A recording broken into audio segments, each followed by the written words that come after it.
why did you decide to get into the hemp business? Let's start there. Okay, so I'll make a long story short. I actually became interested in hemp in 2018, but I wasn't interested in the oil. I was interested in fiber. And because if you know anything about the hemp plant, it's an industrial plant that has hundreds of applications. Hmm. And CBD is just one component of that plant. So I was just looking for ways to engage with the plant. I started like doing research, my own research. I started traveling, talking to people. And it was not until I went to the Southern Hemp Expo in 2018 that I realized that there was a lack of minorities in this industry. Now, in a room like full, there were thousands of people at this conference, and I probably counted about 10 people of color. So that started my wheels turning. And then I went down to the National Black Farmers Association meeting in Shreveport, Louisiana, just to sort of get a feel for what people like farmers were thinking about this industry.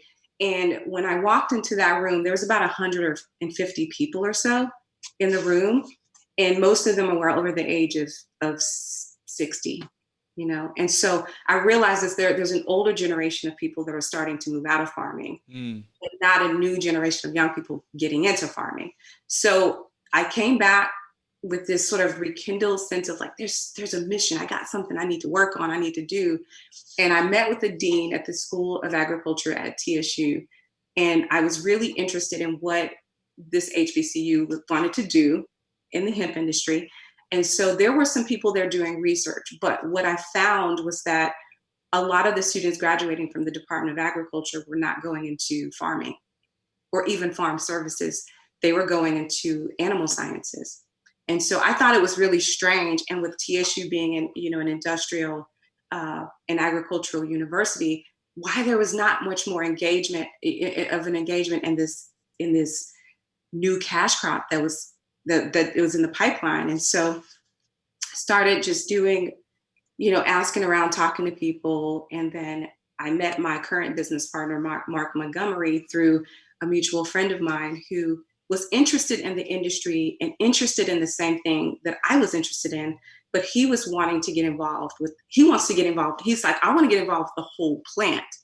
And so that excited me. And I started reading about CBD, or I should say hemp oil, because CBD I have to tell you that CBD is one cannabinoid in the, hemp plant. So a lot of people, when they hear CBD, they don't realize that's a cannabinoid. So hemp oil.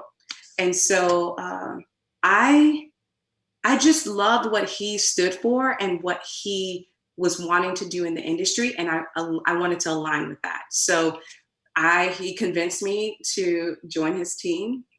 And I will tell you that I was so freaking nervous, because not only did he want me to join the team, he said, I want you to be the CEO of the company.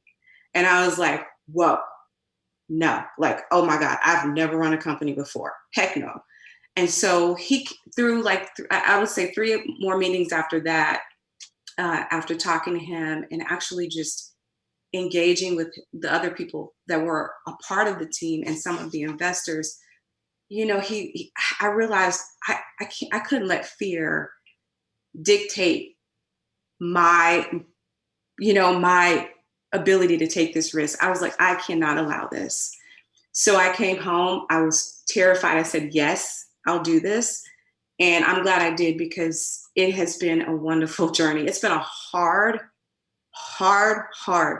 journey, but it has been one of the most rewarding things I've ever done in my life. I've learned so much about myself, and I'm still learning about myself.